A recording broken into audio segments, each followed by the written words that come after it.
안녕하세요. 안녕하세요. 네, 오늘 기버스펜 대담에 와주셔서 정말 감사드립니다. 자기소개 간단하게 해주시겠어요? 저는 타워리 부동산의 송현주입니다. 감사합니다. 저는 양원규라고 합니다. 강동구에서 실로암 부동산 운영하고 있습니다. 17년째. 네, 안녕하세요. 저는 건축 설계를 하고 있는 건축가 조혜민입니다. 반갑습니다. 반갑습니다. 그리고 부활무원 변리사 박소연이었습니다. 오늘의 주제는 둔촌동에 주공아파트 재개발하는 거로 잡아봤어요. 혹시 첫 번째 질문, 전 부활못으로서 둔촌이 왜 뜨겁냐, 왜 핫한 곳인가, 지역에 계시니까.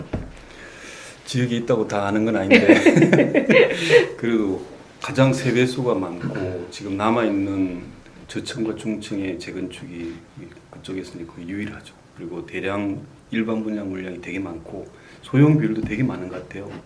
되기만 하면 상당한 그 차익이 생길 것 같으니까 굉장히 관심 많은 것 같습니다. 일단 제가 좀 조사를 해봤는데요. 둔촌동에 이제 지금 이슈로 떠오르는 게 이제 말씀하신 대로 만 세대가 넘는 것 같고, 대우건설에서 아마 지금 3만 세대 이상을 공급을 하겠다라고 서울에 발표를 했더라고요.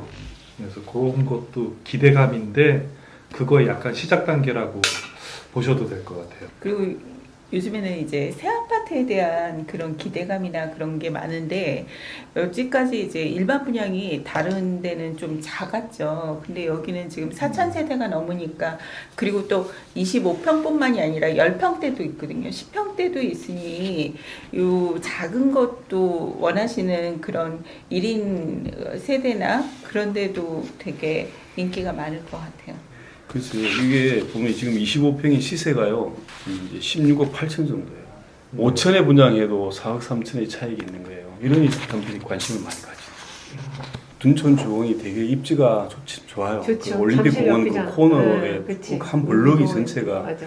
아파트 단지고, 저쪽으로는 또 하남 쪽이고, 그리고 접근성이 그 송파 되게 바로 붙었잖아요. 그리고 맞아. 올림픽 공원, 그 학교 이런 데도 좋고 이러니까 관심이 되게 좀 높은 것 같아요. 그쪽이 이미 가격이 상당하잖아요. 되게 상당하죠. 오래된 아파트인데도. 저 옛날에 그 아는 분이 거기 그쪽에다가 이제 사셨는데, 오래된 주공 아파트 18평짜리였거든요. 근데 속에 엄청난 비용을 들여서 인테리어를 해서 사시더라고. 집값도 되게 비싸고. 그래서 이렇게 좁은 집에서 이 돈을 들여서 인테리어를 해서 살 거면 다른 데서 살아도 될 건데 왜 여기서 살고 있을까 하는 생각이 솔직히 했거든요. 그때 당시에도 집이 되게 비쌌던 것 같아요. 방금 막 16억 얘기하셨었는데 그때 10억인가 막 그랬어요. 그 18평짜리 아파트가 숲속에 쌓였잖아요. 거기가 하나하고 막 이러지 않고 어둡잖아. 맞아요. 인프라도 별로 없고 상가도 약간 낡았고. 집을 사러 갔는데 막 재건축 되기 전에 그 안전진단이나 이런 걸 통과해야 되다 네. 보니까 일부러 안 고치는 거예요. 그치. 안 고치고 막 차도 막 보도에다가 막 이렇게 그 개구리 주차라 그러니까 이렇게 해놓고, 그죠. 그러면서 이제 투자성이 있다고 이렇게 와서 이제 이야기하는데 보면 완전히 그냥 쓰러져 가는 집 같잖아요. 그런데 집값은 되게 비싸잖아요. 왜냐하면 그 지분가로 이렇게 네. 산정하고 몇 평을 받을 것이냐 이 기대감으로 이렇게 구입하는 거기 때문에, 그래서 와서 그냥 보고 그냥 가는 사람도 있어요. 잘 모르는 사람들은. 안전진단이라는 게 되게 까다로운 건가 봐요. 그렇게까지 해야지 재개발을 할 수가 있으니까.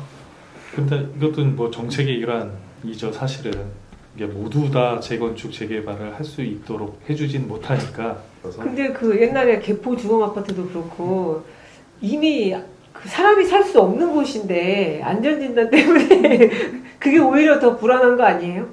자, 현관문 열고 나가면은 엘리베이터가 호출이 돼 있어요. 이미. 그러니까. 그 기능도 할 수 있고. 어. 그래서요, 에피소드 있어요. 아빠가 차가 주차장으로 쫙 들어오면 아빠가 왔습니다 하고 문이 딱 뜬대요. 근데 아빠가 안 와. 어디 놀러 간 거야. 차 대놓고. 차만 대놓고 문자 와요. 차는 들어왔던데. 시대가 계속 변하니까 새 아파트 필요하고 살고 싶고, 아직도 연탄된 흔적 있는 아파트에 살고 싶지 않고 당연히 IoT를 다 갖춘 그런 집에 살고 싶잖아요. 네. 건축가 입장에서 봤을 때는 아파트라는 거는 좋아요. 좋은데 우리나라 아파트의 문제가 뭐냐? 다 다른 것을 인정하지 않는 데서 오는 것 같아요. 똑같다. 네. 우리나라에 그 건축가들 많거든요. 맞죠. 네. 사실 저희가 한 설계 사무실 아니면 한 건축가가 몇천 세대, 뭐 많게는 뭐 몇만 세대까지 다 디자인을 한 군데서 해요. 이거는 뭐 그 사람의 의도는 아니었을지언정 일단 기회가 없다라는 거죠. 다양하게 만들 수 있는. 그럼 이거를 해결을 어떤 식으로 하면 좋을까? 여러 가지 방법이 있겠지만은 좀 오래됐는데 일본에 약간 실험적으로 해서 이런 주거단지에 대해서 실험이 들어갔던 게 한 동 아니면 두 동 정도를 건축가들한테 맡긴 거예요. 이게 한 20개 동이 있는데 그러니까 두 동 잘라서 두 동은 이 건축가, 두 동은 저 건축가, 뭐 이런 식으로 해서 다양성을 좀 줬죠. 근데 사실 이거에 대해서 분양을 하고 뭔가 가치를 매기고 하는 거는 되게 어려울 거예요. 근데 그만큼 다양성이 생기고 자기 스스로가 이제 선호한 곳에 살 수도 있고. 이 단지 안에서도 요 좀 다양성을 주면 훨씬 좋을 텐데 여기 쫙 해갖고 여기 벽을 딱 쳐버리는 거예요. 그럼 요 이웃하고 소통이 안 되잖아요. 단절을 시켜버려요. 자기들은 특별하다는 거예요. 그게. 이런 단지 개념도 여러 가지 해법이 있을 수는 있어요. 아까 말했던 거에 연장선상이긴 한데 막 2000세대씩 개발하지 말고 뭐 한 100세대, 두 동, 한 동 이런 식으로 쪼개서 개발을 해도 충분히 괜찮지 않을까. 신도시를 만약에 만들더라도 큰 단위로 쪼개서 토지를 분양하지 말고 좀 자잘자잘하게 작게 이렇게 쪼개서 분양을 하면 이런 문제가 없지 않을까 이런 생각을 좀 합니다. 양평에 부동산에 노부부가 왔더래요. 자녀들이 매일 밤 와서 운다는 거예요. 이 전세 가격조차도 따라가지 못하니까 부모 집을 팔아가지고 자녀들한테 전세 보증금을 보태주거나 아니면 집을 살 수 있도록 하고 자기들은 한 3억에서 3억 5천 정도 되는 걸 이제 전원주택으로 가겠다는 거예요. 자기들이 원하지 않는데 자녀들이 우니까 이런 이야기도 있어요. 몇 년, 진짜 몇 년, 3년도 안 되는 사이에 거의 2배가 오른 거예요. 근데 왜 그렇게 집값이 미치는지 그걸 참 모르겠어요. 첫째는 수급이죠. 그러니까 원하는 만큼 물량이 적은 거죠. 이거는 수요 공급의 법칙에 해가지고 물량이 적으니까 가격이 오를 수밖에 없잖아요. 이것 하나 있고 두 번째는 이제 세계적인 경기가 되게 안 좋잖아요. 그러니까 양적 완화. 돈을 헬리콥터로 그냥 막 풀어버리잖아요. 그러니까 돈의 가치가 떨어지잖아요. 그럼 어떻게 하겠어요? 건물 사거나 실물을 사는 거예요. 가장 안전자산이 여전히 부동산이라는 거죠. 그래서 이쪽으로 사람들이 확 몰리고 정책적인 이유도 있어요. 재건축 규제를 막는다든지 대출을 막아서 집을 못 사게 한다든지 이렇게 하면 어떻게 되겠어요?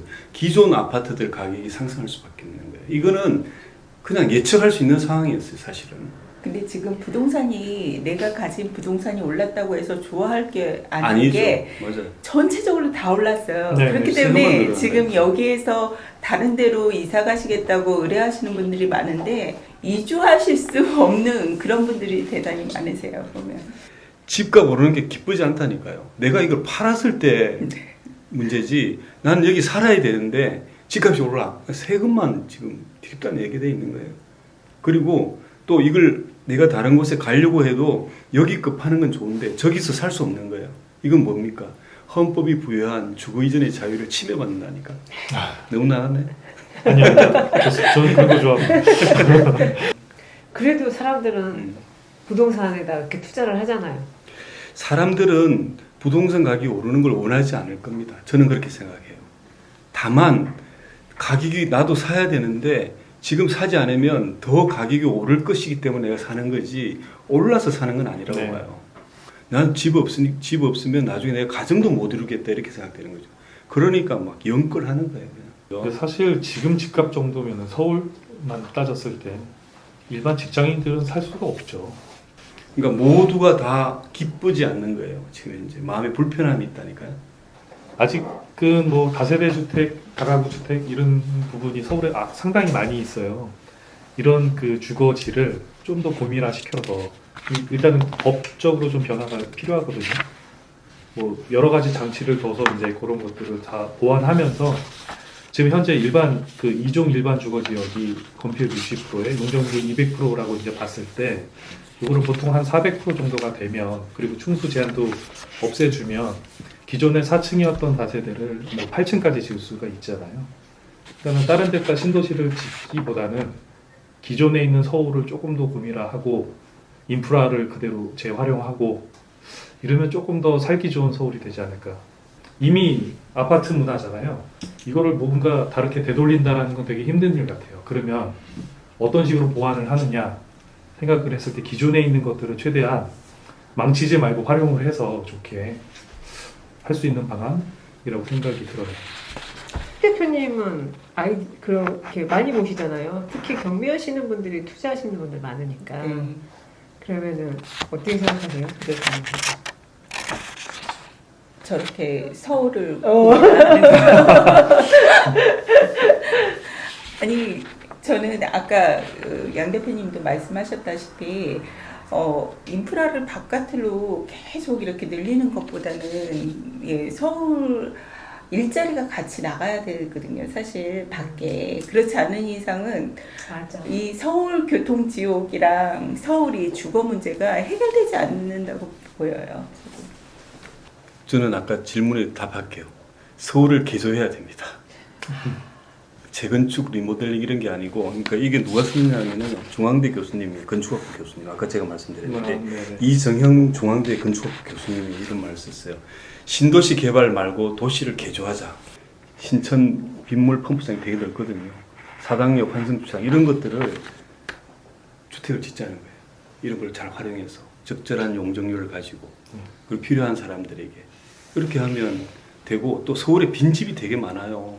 잘 그 개조를 하면 상당히 많이 이제 주거가 확충될 걸로 보고, 그 다음에 하나는 제가 아까 잠깐 말씀드렸는데 우리나라의 주택 정책을 너무 이렇게 공공주택 짓는데 포커스를 꽉 맞추고 지금같이 그렇게 하면 안 되고, 자유시장 경제에 맡길 중산층 주택 쪽은 좀 풀어주고, 그리고 이쪽으로는 좀 서민주택 쪽은 정부가 적극 개입하고 하는 이런 정책이 좀 필요하다 이렇게 생각합니다. 약간 제 생각에는 막 나가는 걸 수도 있어요. 근데 건폐율 용적률이라는 게, 그래 건폐율까지는 인정을 하는데 용적률이라는 게 꼭 필요한가 이런 생각이 좀 들었어요. 아예 서울에 이제 용적률을 없애면 이게 자기 땅에 지을 수 있을 만큼 짓고, 아니면은 뭔가 주거를 만들어서 뭔가 분양을 하거나 임대를 주거나 할 수 있는 부분들이 더 자유스럽게 자유경쟁 시장에 맡겨서 좀 할 수 있게 하면 어떨까. 집은 투자 상품은 아니라고 봐요.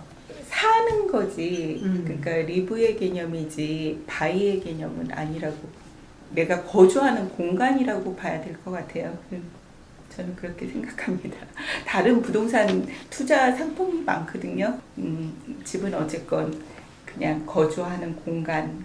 예, 저는 그렇게 봅니다. 저는 이제 제가 관심 있는 분야가 부담 가능 주택이니까 내 소득에 맞는 주택을 서울서 가질 수 있는 권리 실현되는 서울이 됐으면 좋겠어요. 정책적인 뒷받침도 있어야 되는 거고, 사회적인 합의 같은 것도 있어야 돼요. 내 소득에 맞는 주택을 내가 가질 수 있어야 결혼도 하고 내가 꿈꾸는 가족도 가지게 되고 이렇게 되는 거죠. 그래야 행복할 수 있을 것 같아요. 일단 저는 꿈 같은 얘기인데요. 그러니까 뭔가 그 내가 살아가는 곳 다양하게 다양성이 좀 존중되는 서울이 되면 좋겠다. 이런 생각을 좀 많이 합니다. 서로 다른 모양의 집에서 내가 내 수입으로 충분히 벌 수 있는 그런 집, 사는 집.